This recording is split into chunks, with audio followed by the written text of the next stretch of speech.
Y bueno, vamos a hablar de un tema un poco controversial, un poco difícil por lo que representa, sobre todo para los que hacemos cirugía vascular, los que hacemos cirugía endovascular, pues vemos que a veces, y nadie me va a dejar mentir, a veces sabemos que por más que intentamos hacer lo que se tenga que hacer, no es posible, no es viable.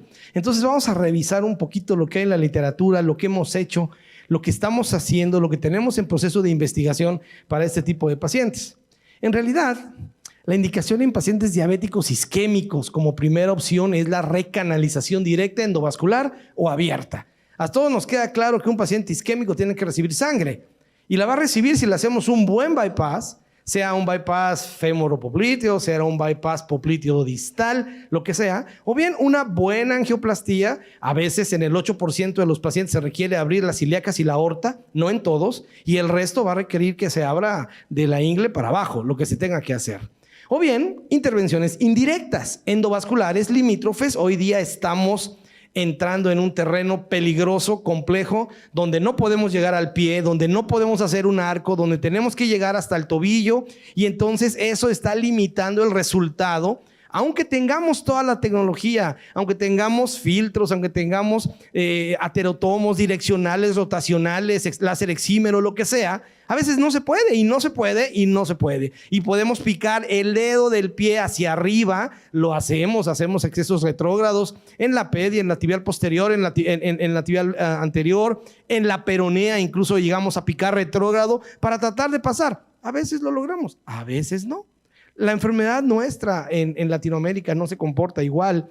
Y bueno, entonces tenemos muchas veces que hacer otro tipo de opciones como serían la arterialización venosa endovascular o quirúrgica.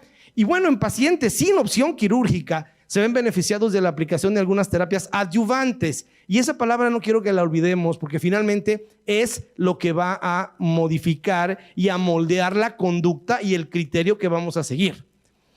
Estos pacientes entran en un grupo que desde 2015, 2017, en Italia empezó a analizarse como un grupo de pacientes irreconstruibles o pies desérticos. Y a partir de ese momento nacen dos términos interesantes, que es pies con SAD y pies con BAD. SAD se refiere a pequeñas arterias, Small Arterial Disease, y BAD a Big Arterial Disease. Y entonces esto es lo que va a dar el punto de impacto para elegir lo que tenemos que hacer, pero tenemos que categorizar a los pacientes para ver qué tratamiento les vamos a dar en base a esto. Y entonces, en realidad, existen opciones para los pacientes que no se pueden revascularizar. Esta primera publicación dice que del 14 al 20% de los pacientes que presentan enfermedad arterial avanzada no son susceptibles de revascularización. Sin embargo, los sistemas vasculares somos necios y a veces yo puedo pasarme 20 minutos, 30 minutos molestando esa arteria y bajo y le pico y le doy un catéter y otro catéter y otro catéter. A veces lo logramos, a veces no, y a veces no lo logramos y ya me gasté $1,000,000. Entonces tenemos que ser muy conscientes de los límites, no de los cirujanos vasculares, porque la mayoría que están bien capacitados lo pueden hacer, sino de los límites que nos pone la propia enfermedad. Los límites que nos da la anatomía, los límites que nos da la fisiología, los límites que nos dicen hasta aquí no se puede más. Porque entonces entramos en una situación de algo que puede ayudarnos, puede convertirse también en una iatrogenia, y eso es una cosa muy grave. Las guías globales del 2019 establecen perfectamente un apartado específico para analizar a los pacientes que no son candidatos a revascularización o que no fue posible realizar ningún procedimiento.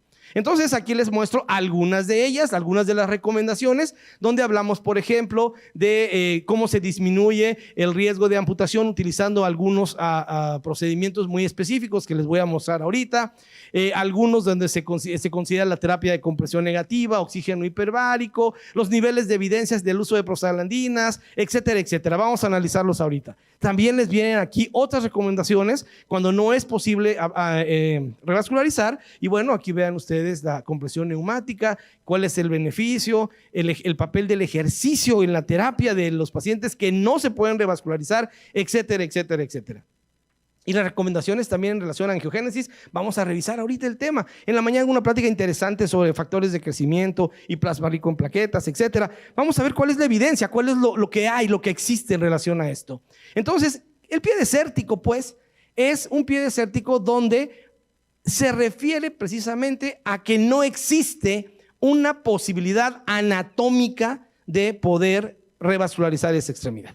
Y esto representa, como ya les mostré, hasta el 8.2%. Estas son las publicaciones donde se establece las isquemias críticas que no tienen opción. Y aquí está el por qué estos términos en relación a la distribución anatómica y que ellos lo consideran como un nuevo escenario para la isquemia crítica. Pero en realidad también esto es un nuevo escenario. Y estas son limitaciones que si no entendemos, no vamos a poder hacerlo.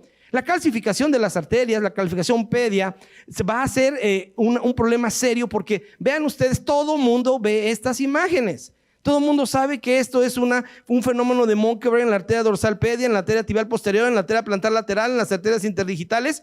Y el problema es que ahora cuando uno ve este calcio, uno debe tener un criterio para decir, bueno, ¿puedo o no puedo? ¿Hasta dónde voy a llegar? ¿Cómo voy a llegar? ¿Qué voy a hacer? Y entonces ese famoso MAC de esta nueva abordaje, nuevo me refiero a 2 años atrás máximo, de este nuevo abordaje nos va a decir realmente qué paciente está en un MAC 0 a 1, 2 a 4 o más de 5, y entonces sabemos que el calcio va a ser algo que nos va a limitar demasiado la revascularización.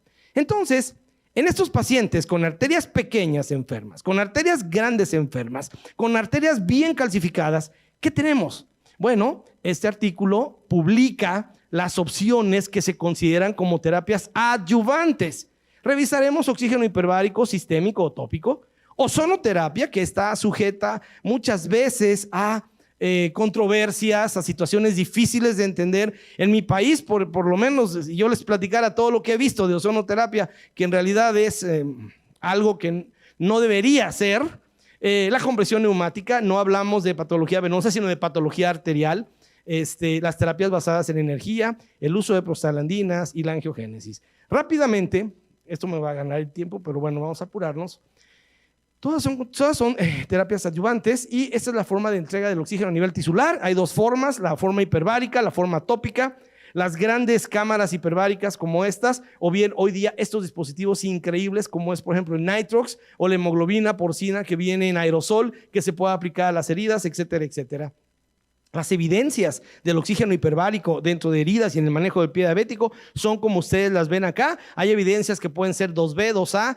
Alguna es 1A solo y solo si se aplica bajo estos parámetros técnicos estrictos. Heridas como manejo estándar y como adyuvante también tiene un buen nivel de evidencia.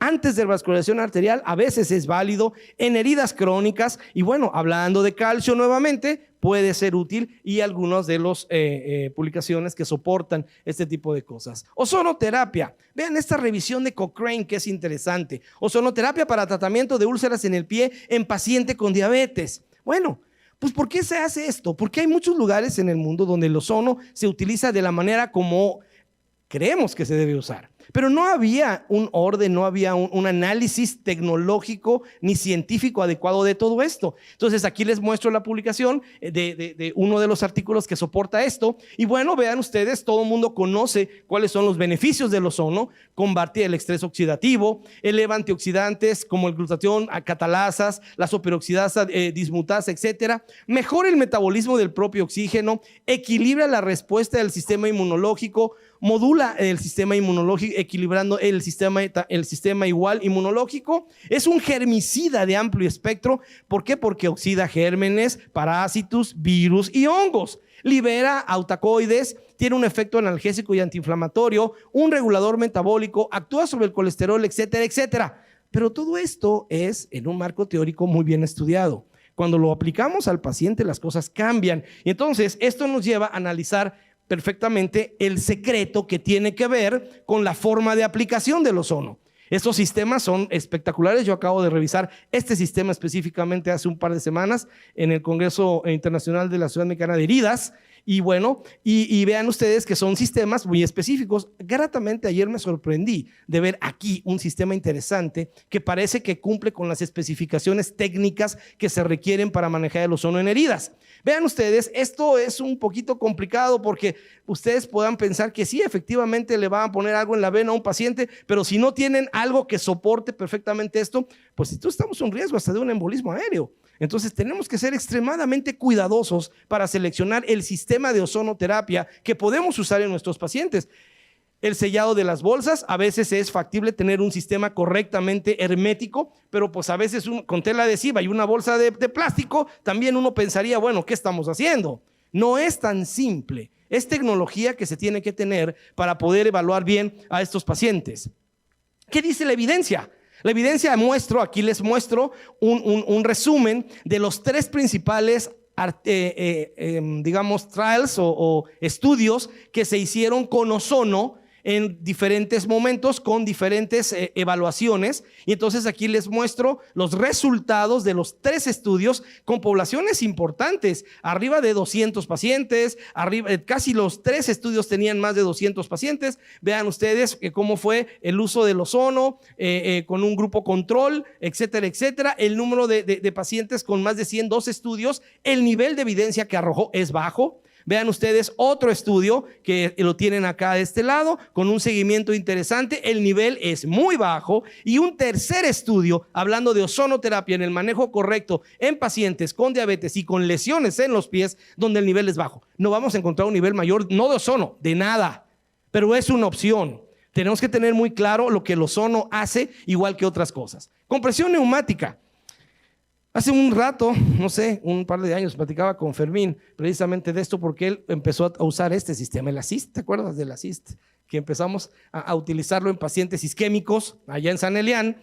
Fue un protocolo experimental. ¿Qué es lo que hace la compresión? Bueno, les muestro aquí 2 artículos interesantes que avalan el uso de estos estudios, pero lo interesante de esto es que hay en realidad 4 estudios aleatorizados y controlados de la terapia de compresión favoreciendo la cicatrización de úlceras en pacientes isquémicos. Vuelvo a repetir.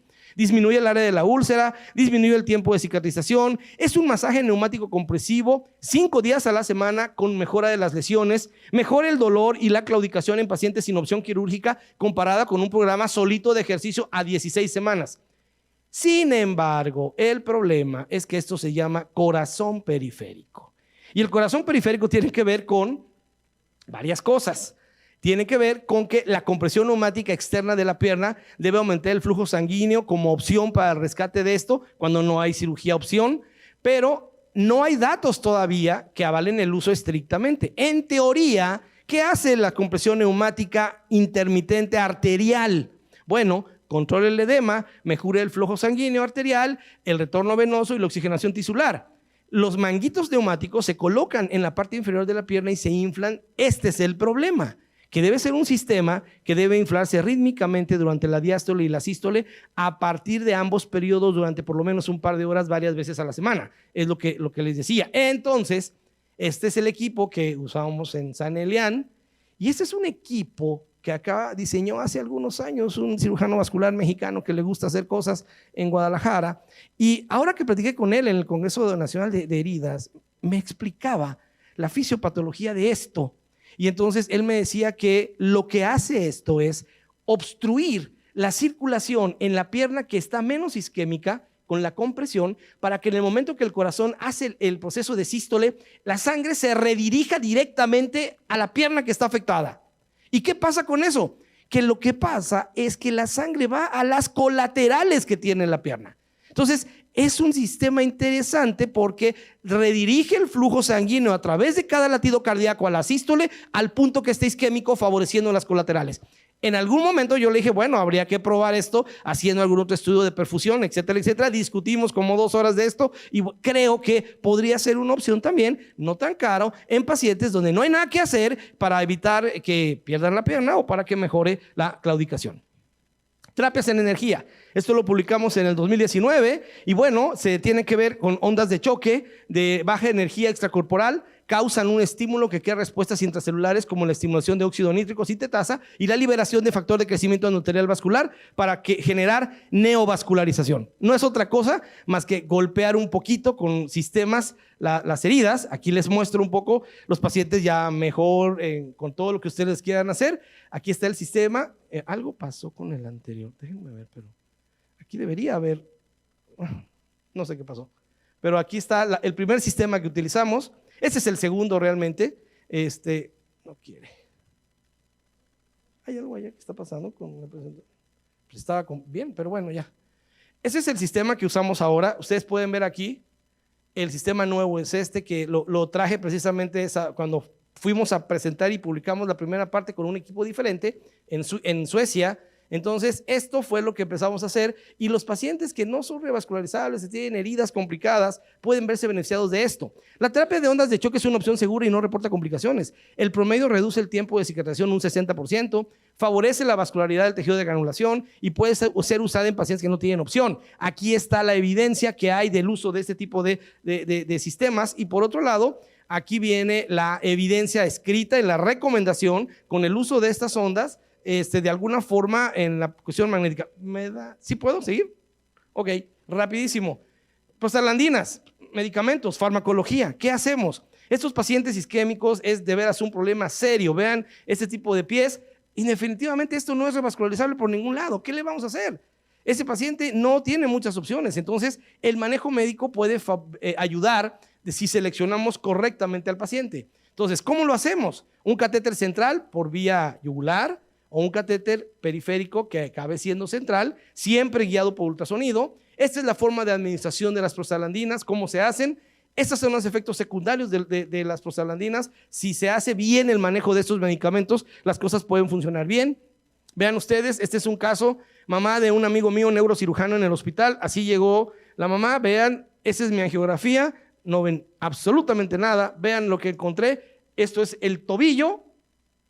Esto es el tobillo, aquí está el tobillo, un solo vaso y solamente colaterales. ¿A dónde meto un balón? ¿A dónde meto una guía? ¿Dónde pico retrógrado para poder conectarme a una vía? No pude. Entonces, ¿qué pasó? Vean ustedes el pie. Ahí está lo que tenía en el pie, es un pie con SAD y es un pie totalmente desértico. Entonces, bueno, ahí está la arteriografía. Yo le dije a mi amigo, pues no tengo opciones, ¿qué voy a hacer? Y me dice, bueno, vamos a esperar. Y al esperar, miren lo que pasó. Y luego miren lo que pasó. Y luego vean para acá, la mamá del neurocirujano del hospital 20 de noviembre, así la tenía. Y yo, ¿qué diablos voy a hacer? ¿Ok?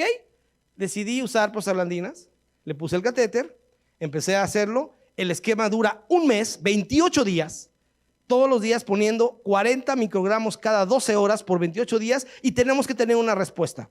Si viene una buena respuesta, pueden repetir el esquema. Si no, lo paramos con todos los efectos que les mostré. Entonces fuimos poco a poco, finalmente llegamos a esto. Hice la amputación transmetatarsiana, pusimos presión negativa y ¿cómo se fue esto para acá? Así estamos ahora. Esto es un video, ¿me ayudan con el video? ¿Se puede acá? Pues no se pudo. ¿Me regreso? Apriétale ahí en la pantalla o algo. Bueno, ok, ya, ese es el pie con flujo monofásico en la peronea y en una rama. Pero eso es el video, ahí está, ¿podemos darle? ¿No quiere? Bueno, ya, así lo dejamos. Este es el nivel de evidencia del uso de las prostaglandinas. Todas las guías del mundo lo refieren como una opción. Y eso es lo interesante. El TASC desde el 2007, la Asociación Americana de Cirugía de Corazón, la Asociación Americana de Cirugía Cardiovascular, la Asociación de Cirugía Vascular Europea, la Asociación de Cirugía Vascular Americana, la ADA 2019 y finalmente todas las sociedades americanas, europeas y mundiales en cirugía vascular lo tienen considerado como una opción. Esto es lo bueno de estas cosas. Angiogénesis, bueno, esto es lo que intentamos hacer hace muchos años. Vean ustedes, 2014. Lo publicamos por primera vez en esto cuando era todavía algo experimental en el 2007.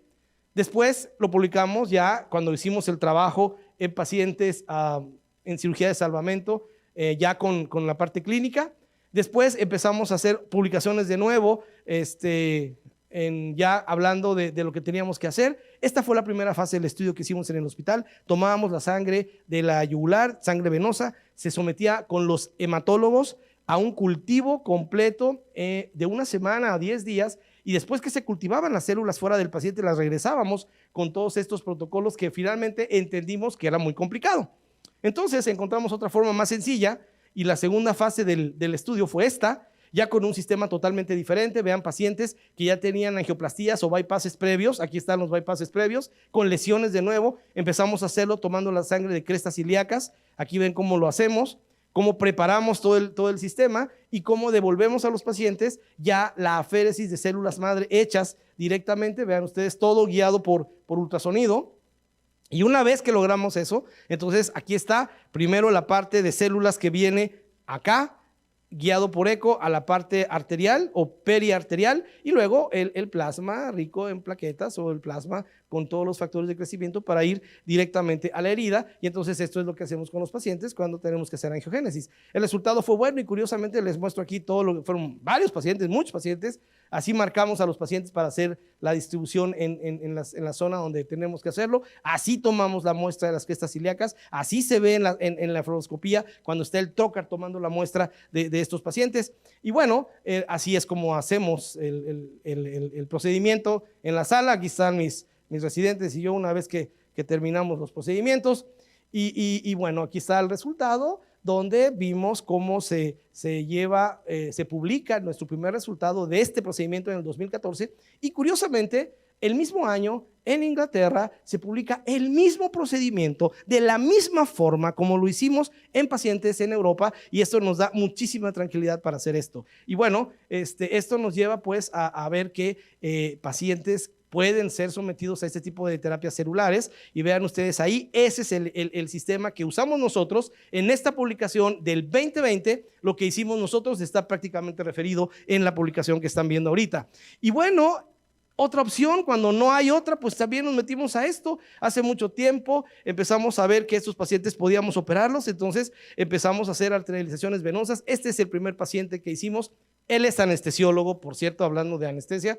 Él es anestesiólogo, llegó con nosotros con este dedito así, dolor de reposo brutal, no había manera, hice todo lo que tenía que hacer endovascular y no pude, entonces optamos por revascularizarlo de manera quirúrgica. Aquí está la cirugía, la vena la movimos, la disecamos, ligamos afluentes, hicimos la anastomosis abajo al pie, y entonces evidentemente hubo algún tipo de pérdida parcial, pero aquí está su dedito y después el doctor sigue dando anestesias todavía. Y bueno, lo operamos con un buen amigo también, el doctor Eduardo Vladinieres. Esto es lo nuevo, esto es lo que está pasando ahorita en el mundo. Vean ustedes, arterializando venas con sistemas endovasculares, se llama LymphFlow. La idea es esta: entramos con una guía por la arteria, esa guía pasa una aguja, picamos la vena, entramos y unimos con un stent la arteria y la vena, y una vez que hice la unión con el stent arterial a la vena, entonces el resto de la vena, como tiene afluentes y no quiero dejarle fístulas, lo tapizo con stents recubiertos hasta llegar al tobillo.